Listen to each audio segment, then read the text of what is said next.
موضوع حلقتنا النهارده او بطلة قصتنا النهارده هي عميلة الموساد الجاسوسة شولا كوهين.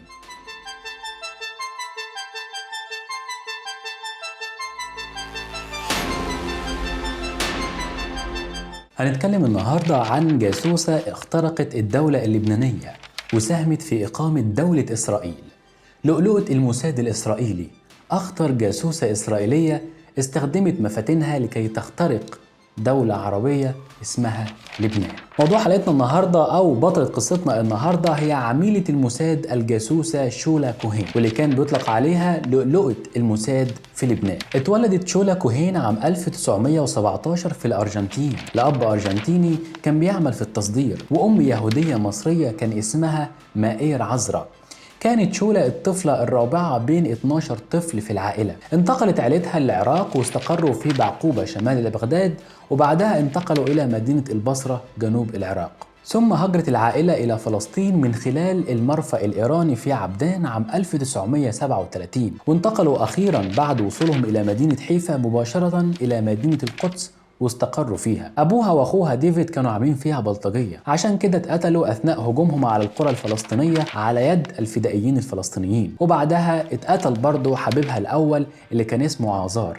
كان في مشاجره حول ارض زراعيه كان بيحاول الباشا ان هو يسرقها او يغتصبها من أصحابها. واجهت شولا كوهين مشاكل كتير جدا بعد مقتل أبوها وأخوها ديفيد. من المشاكل دي إن أخوها الكبير رفض إنه يشيل مسؤولية البيت والعيلة معاها. مش بس كده، كمان قررت الأم إنها تغادر وترحل عن المنزل بعد عام من موت الأب. بعدها اتجهت شولا كوهين للعمل كسكرتيرة في عيادة طبية في شارع زحلون هاروف في تل أبيب، علشان تقدر تصرف على اخواتها. وهناك قابلت جنرال إسرائيلي من أصول بولندية واللي أبدى اهتمامه بيها وجندها للعمل لصالح جهاز الموساد الإسرائيلي. شولا كوهين رحبت بالفكرة لحاجتها للمال أولا، والكراهية والحقد الكبير اللي في قلبها، ورغبة الانتقام من اللي قتل حبها الأول. تم إرسالها إلى منطقة قيراطها في تل أبيب، حيث تلقت كل ما تحتاجه من أساسيات العمل الاستخباراتي للقيام بما يطلب منها لاحقا. بعد كده تم إرسالها إلى بريطانيا، تحديدا للندن، حيث تم تعليمها اللغة الإنجليزية وأصول الآداب العامة والإتيكيت وكل ما تحتاج معرفته عن أعمال تسهيل الدعارة، وبالذات تحديد الرجال الصالحين للتجنيد واصطيادهم بناء على أوضاعهم وحاجتهم للعمل. بعد عودتها لتل أبيب جوزوها من راجل يهودي لبناني كان اسمه جوزيف كشك، وجوزوها من الراجل ده رغم انه كان اكبر منها ب20 سنة، علشان يكون غطاء ليها وتقدر تشتغل في بيروت براحتها من غير ما حد ياخد باله. جوزيف تم استدعائه إلى القدس خصيصا لهذه المهمة من لبنان، وزي ما قلنا كان أكبر منها ب20 سنة، وكان عنده محل في منطقة سوق سرسق في بيروت. الزواج ده هيوفر ليها غطاء شرعي كزوجة ومدام صاحبة بيت دعارة، مما سيبعد عنها الشبهات أثناء عملها في التجسس. انتقلت مع جوزيف جوزها علشان تعيش معاه في منطقة وادي أبو جميل في الحي اليهودي اللي كان لكثير من سكانه علاقات جيدة مع إسرائيل. بدأت منذ عام 1947، أي قبل تأسيس الموساد الإسرائيلي. تم الاتصال الأول بينها وبين الموساد من خلال رسالة مكتوبة وصلها لها عابر طريق، وكان التواصل الثاني عن طريق رجل كان بيخبط عليها الباب وبيقول لها إنه عنده رسائل من أهلها، والراجل ده كانت معاه الأوامر الأولى. وكانت الأوامر الأولى لشولا كوهين عبارة عن توفير بيت آمن لشخص يهودي يدعى ويندلر. بعد كده كان هناك رجل بيدعى جوزيف عبد الله وصل لها رسالة، وكان محتوى الرسالة دي عبارة عن أمر بمقابلة بعض رجال الاستخبارات الإسرائيلية، وبالفعل تم ذلك اللقاء اللي مهد لتطوير أعمالها التجسسية. بعد كده بدأت شولا كوهين باستلام وإرسال الرسائل السرية عبر الحمام الزاجل، وبعد كده بقت تبعت الرسائل عن طريق راجل يهودي فرنسي من المتعاطفين مع الموساد كان اسمه جورج بلوكو، وزوجته كان اسمها آن ماري، واللي كانوا بيعيشوا في لبنان. والراجل ده وزوجته قاموا بنقل جهاز إرسال رسائل شفرة مورس وسلموه لشولا كوهين. بدأت بعد عام 1948 المجتمعات اليهودية في لبنان بالازدهار، على عكس ما كان بيجري في الدول العربية المجاورة زي سوريا والأردن، واستمر ذلك الازدهار حتى نهاية الحرب الأهلية اللبنانية اللي اندلعت عام 1975.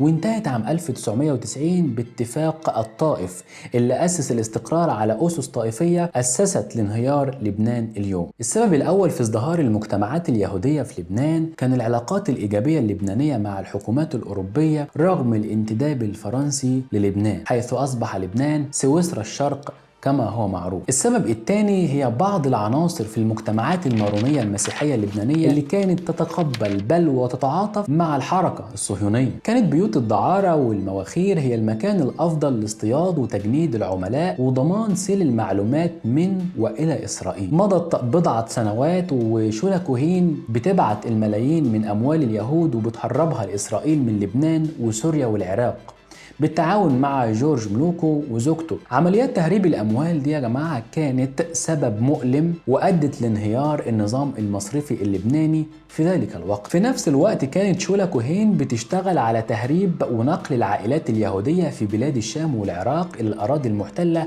عبر البر في البداية، وبعد كده كان التنقل عبر البحر، وكان بيتعاون معاها بعض ضباط حرس الحدود اللي كانوا بيرتادوا بيوت الدعارة الخاصة بيها في لبنان. كمان قامت شولا كوهين بتأسيس ما يسمى بالقوات اليهودية، الغطاء الإسرائيلي اللي اخترقت بيه حزب الكتائب اللبناني واللي ساهم معاها في تهريب اليهود إلى إسرائيل عبر الطرق الجبلية الوعرة. بعد كده جات الأوامر بضرورة تجنيد شخص في منزلة حكومية رفيعة، وهي قدرت إنها تجد الشخص المناسب، لأنه كان في شخص بيروح الحانة عندها بحثا عن المتعة. كان الشخص ده كان اسمه محمود عوض، كان هو الشخص المناسب لأنه كان مسؤول في وزارة الداخلية عن إصدار تأشيرات الإقامة للأجانب في لبنان. وفي مرة من المرات وهو بيزور بيت الدعارة الخاص بيها سلمته جواز سفرها وطلبت منه، قالت له يا محمود أنا عايزاك تجدد لي تأشيرة الإقامة بتاعتي في لبنان. وطبعا محمود عوض راح وأكل الطعم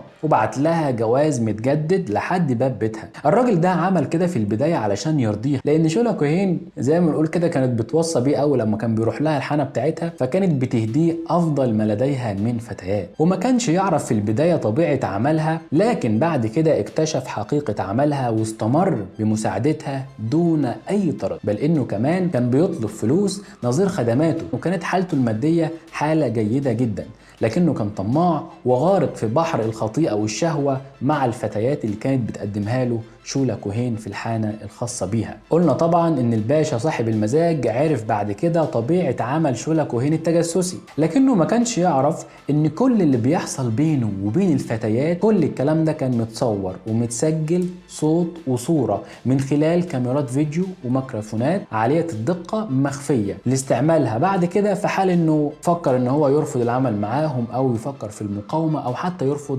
التعاون مع شولا كوهين والموساد الإسرائيلي.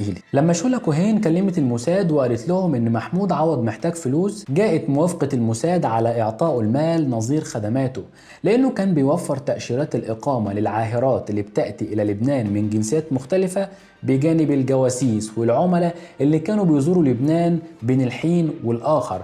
وسرعان ما أصبح لديها شبكة مصادر معلومات وعملاء واسعة جدا، وده سبب ليها مشكلتين.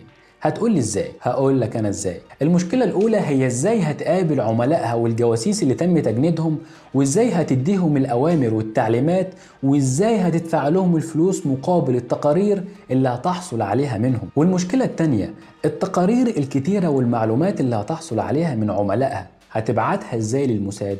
علشان كده فكرت شولا كوهين انها تأجر حانة أخرى في شارع اسمه شارع الحمراء في بيروت وسمته مالها الريمبو. الحانة دي وباعتبارها قوادة مسجلة رسميا أعطتها الغطاء الرسمي المنطقي لعملها في تجنيد المزيد من العملاء والجواسيس ومصادر المعلومات. فحتى لما كان عندها المكان بيمتلئ بالعملاء الباحثين عن المتعة من جميع الطبقات الاجتماعية والسياسية، لم يكن ذلك ليثير أي شك. بعد بضعة أسابيع وجدت حل للمشكلة التانية عندما قادتها الموهبة بتاعتها ومهاراتها في اصطياد العملاء إلى عميل يرتاد الحانة بشكل مستمر. العميل ده كان بيقعد يبص بجنون في فتاة نصف عارية من الفتيات اللي كانت مشغلاهم شولا كوهين عندها في ممارسة الدعارة. الشاب ده كان اسمه أو العميل ده كان اسمه محمد سعيد عبد الله. ومحمد سعيد عبد الله ده يا جماعة كان راعي أغنام من جنوب لبنان. محمد سعيد عبد الله ما كانش مش قادر يقاوم لما عرضت عليه ان هو يزورها في بيتها، عرضت عليه اكتر من مرة. ومحمد سعيد عبد الله كان شخص ساذج، كان بيناقش امور سياسية معاها، ولكنه وافق فورا ورحب بالفكرة دون تردد عندما عرضت عليه شولا كوهين التعاون معها في التجسس، وكذلك كمان نقل الأشخاص والرسائل عبر الحدود مع فلسطين المحتلة. ولما رجع عشان يزورها من أول رحلة ليه ناجحة بعد نقل تقارير إلى الجانب الإسرائيلي من الحدود اللبنانية، كان برفقته ابن عمه فايز عبد الله المغامر الشاب، كان معاهم أوامر جديدة من الموساد الإسرائيلي. فايز بدوره عرض خدماته مقابل المال والمتعة اللي بتبرع فيهم شولا كوهين في تقديمها ليهم، وطبعا عندها المزيد والمزيد من كل الكلام ده. فترة بسيطة كمان وأحضروا أيضا ابن عمهم الثالث نصرة عبد الله اللي بخبرته في الطرق الجبلية الوعرة والمسالك المجهولة في الجبال المحاذية لفلسطين المحتلة، استطاع تهريب العديد من العوائل اليهودية من لبنان واللي كانوا يرغبون في الوصول إلى إسرائيل. بحلول عام 1965 كانت بتدير شبكة من الصالونات الثقافية اللي بيرتدها صفوة المجتمع اللبناني من سياسيين وموسيقيين ومشاهير، إضافة إلى موظفين كبار في الدولة والقطاع الخاص. كمان افتتحت بالإضافة إلى حانة الريمبو في شارع الحمراء، افتتحت كمان حانة أخرى كان اسمها كازينو أولمبيا، وكان الغرض من الحانة دي استيعاب المزيد من زبائن المتعة واصطياد من يصلح منهم للعمل كعملاء ومصادر للمعلومات. في كازينو أولمبيا التقط بالرئيس اللبناني كميل شمعون. في عام 1965 كانت بتستأجر 5 بيوت دعارة وحانات منتشرة في جميع مناطق محافظة بيروت، جميعها كانت مجهزة بأفخم الأثاث والمفروشات ومزودة جميع غرفها بأجهزة تنصت وكاميرات تسجيل صوت وصورة عالية الدقة والجودة بتسجل كل ما يجري فيها، باستعمال أحد أمهر بائعات الهوى وأجمل فتياتها. كان عندها فتاة أرمينية جميلة جدا، كانت شابة وشكلها حلو جدا، كان اسمها لوسي كوبليان. استطاعت جمع مواد تسجيلية ابتزت بها العشرات من كبار موظفي الدولة بالقطاعين الخاص والعام في لبنان. بالتنسيق مع مدير محطة الموساد في بيروت عملوا حركة صايعة قوي، وقاموا نشروا إشاعة كبيرة في المجتمع اللبناني.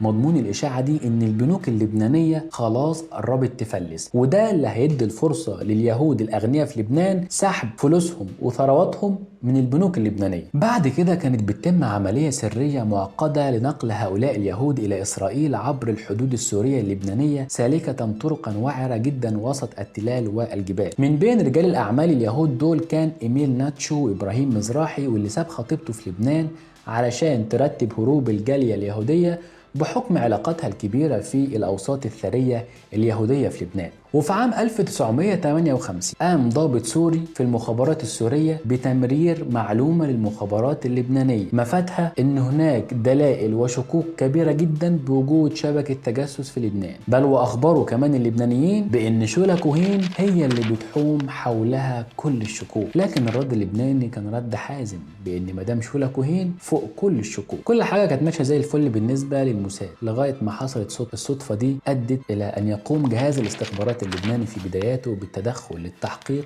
في ضياع وفقدان آلاف الطوابع من مخزون وزارة المالية، وصدرت الأوامر بالتحقيق في هذا الأمر. أمضى المحققون شهورا طويلة قاعدين بيعملوا عمليات بحث واستقصاء وبيراقبوا تليفونات عدد كبير جدا من المشكوك فيهم، ومن ضمنهم محمد عوض اللي جندته شولا كوهين من سنين طويلة في إصدار تأشيرات إقامة للأجانب. وكان الأمر هيعدي ويمر بسلام لولا أن محمد عوض بنفسه حاول تجنيد أحد الأشخاص اللي كان بيعمل معاه في وزارة الداخلية في قسم إصدار جوازات السفر، لكنه كان مخبر سري لجهاز المكتب الثاني في لبنان، وكان الأمر هيعدي ويمر بسلام لولا أن محمد عوض بنفسه حاول تجنيد أحد الأشخاص اللي كان بيعمل معاه في وزارة الداخلية في قسم إصدار جوازات السفر، لكنه كان مخبر سري لجهاز المكتب الثاني اللبناني أو الاستخبارات اللبنانية.